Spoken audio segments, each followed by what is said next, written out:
насчет почвы. И еще одна проблема у вас, да? Почва сильно карбонатная. Сильно карбонатная. Несмотря на то, что подвой Максима держится на карбонатных почвах, но это норма, больше норма. Видите? Это в разделе натриума у вас. В этом блоке уровень натриума нормальный, 8,4% в этом блоке. А есть такие блоки, что 28% СП. Вот здесь уровень натриума. Очень бедная почва. Вот, это у нас как раз ваш анализ. Да, в агролабе. Сделали мы, да. Это наш анализ. Да. Первый блок посмотрите, 0,8. Теперь. Да, гумус 0,8. Честно говоря, я за свою практику такой гумус не встречал, что в таком проценте гумуса выращивали этот черешню.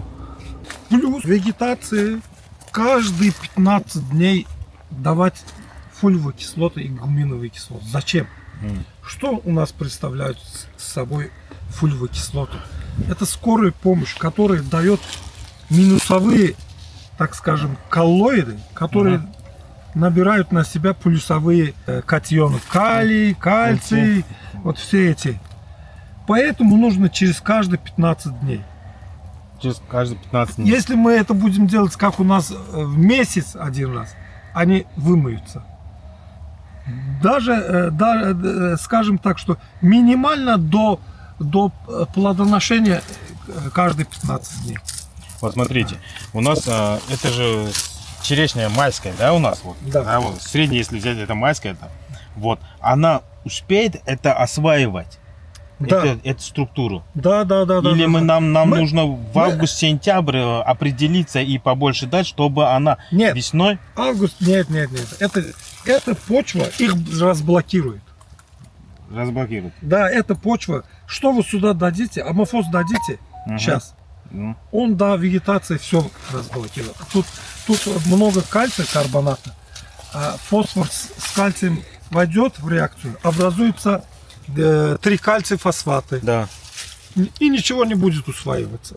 А мы дадим перед вегетацией МАП, фосфорная кислота. МАП, фосфорная кислота и этот самый фолиевые и гуминовые 85% вы имеете. Да. Фолиевые и гуминовые кислоты. Потом уже начинается время азота. Будем давать аммоний сульфат. Есть у вас? Это Не аммоний нитрат, не селитрат. а сульфат. Потому что это почва. У нас нету. Сначала даем фосфорное удобрение, посередине фолиевую и гуминовую кислоту, потом даем азотные удобрения. Если нужно еще азотную кислоту, почему мы должны использовать кислоту? Чтобы он всегда там раздроблял. Тут много кальция есть, но не может дерево их взять. Честно сказать, я ортофосфорной кислотой только здесь работаю. Работал здесь. А до этого только азотной кислотой работал. Не получше. Во время азота будем давать азотную кислоту, во время этого фосфора будем давать фосфор. Да, вот это будет, да. И у нас будет фосфор. Если мы выдаем МАП, значит мы должны дать и промывка капельного орошения, и автоматическое разблокирование микроэлементов мы будем выдавать азотную кислоту. Да. В идеале. А туда не пропадает, не проникает ничего. Ни вода, ни удобрения. Поэтому нужна органика. А вот эта органика, она же не пробьет? Нет, органика вот именно для того, чтобы улучшить структуру почвы. Верхний слой. Нам нужно тут 40 сантиметров. Корни Максима на 40 сантиметров.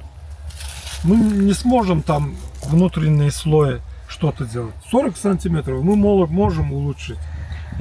Недавно вот смотрел, в моей практике это не было, но смотрел, вот отходя от 80 сантиметров до 1 метра. Вы ширину говорите? Да, ширину. Нет. Вот иногда смотрел, что вот иногда в интернете. Если в этом году он здесь, да. Если в этом, то в этом году он должен быть уже здесь. Да. Это уже сколько лет у них? 7 лет. 70 сантиметров. 70. Да. Каждый лет 10 сантиметров отодвигаем. Из-за того, то, что здесь... До метра. Метр уже оставляем. Все. До этого года здесь в основном были шланги 20-30 сантиметров. Да, вот 40 сантиметров, если грубо взять, до средней.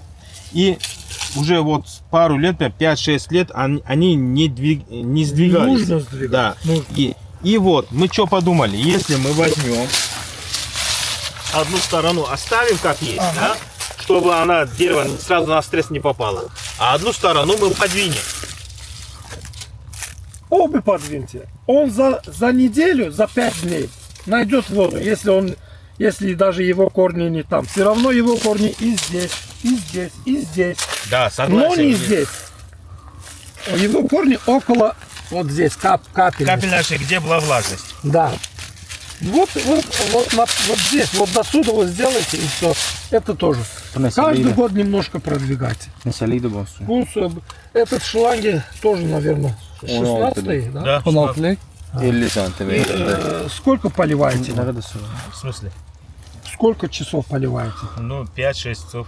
Это 4-литровый? Это 2-литровый. 2-литровый. Очень маленький. А вот вопрос. А почему у нас зираат в Узбекистане не обладает? Зираат, он везде так. Везде так. В Турции? Вот еще в Турции тоже так. И у нас тоже так. У вас тоже так? У нас Мы тоже, думаем, да. думали только в Турции у вас зираат очень хороший. Не, он у нас тоже. Монолез не самых плодов, а монолез. Вы чем обрабатываете вообще? Во время цветения обрабатываете? Тибуканозолом обратили, с проденилом. Ага. Вот. Ну, до этого мы в основном работали до красного бутона, в основном мы обрабатывали, чтобы как-то остановить монолез медным купоросом. Да. Но медный же он не системник. Нужно давать во время цветения препараты. Вот есть хороший препарат флюдоксанил плюс ципроденил. Да. Флюдоксанил, вот свич называется, или же по-другому называют. В основном в состав хоруса ципроденил плюс флюдоксанил. Флюдоксанил, он современный препарат. Но это хорошо работает. До цветения или во время цветения? Во время цветения.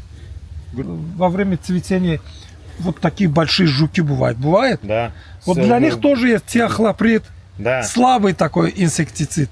Можно смешивать. Лямба да. Немножко еще немножко слабее. Не, во время цветения лямбда нельзя. Только тиохлоприд. Не, я общий имею в виду. Потом есть еще препарат с баскалидом. Тоже, да, баскалид тоже во время цветения можно. Дали. Мы выдавали. Нужно работать, там 3 раза нужно. Если монолез есть, 3 раза во время цветения. Я вам и фотография тоже покажу, то, что у нас есть монолез. У нас, например, влажность, да, у нас есть монолез. У вас зачем? У вас сухо тут.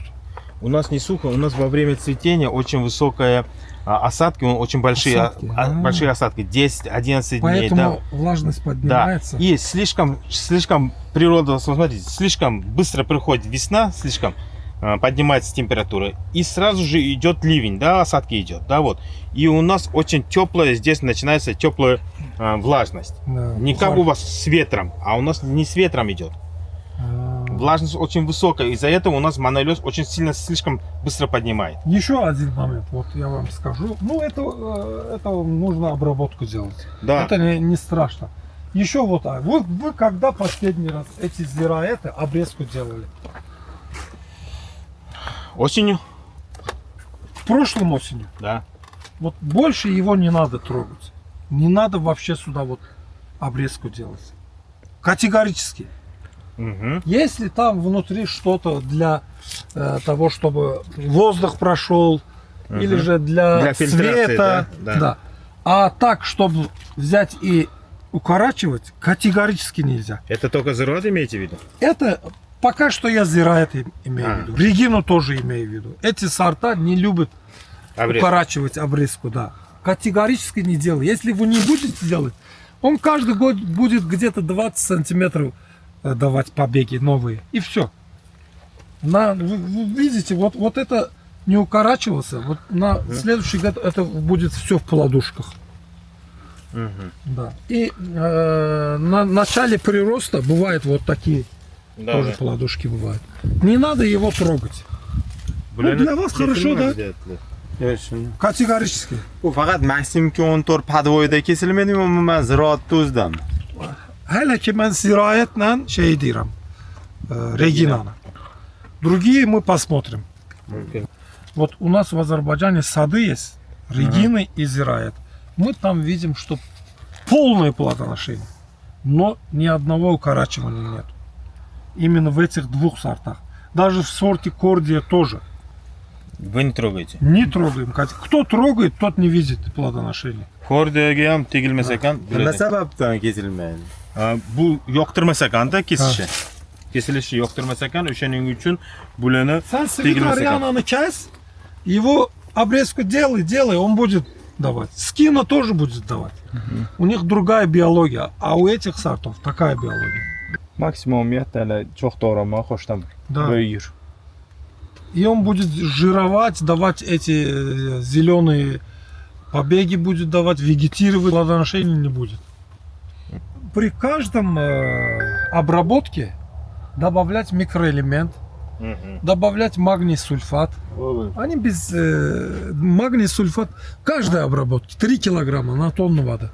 И вот давайте Карбамид тоже 3 килограмма на тонну воды.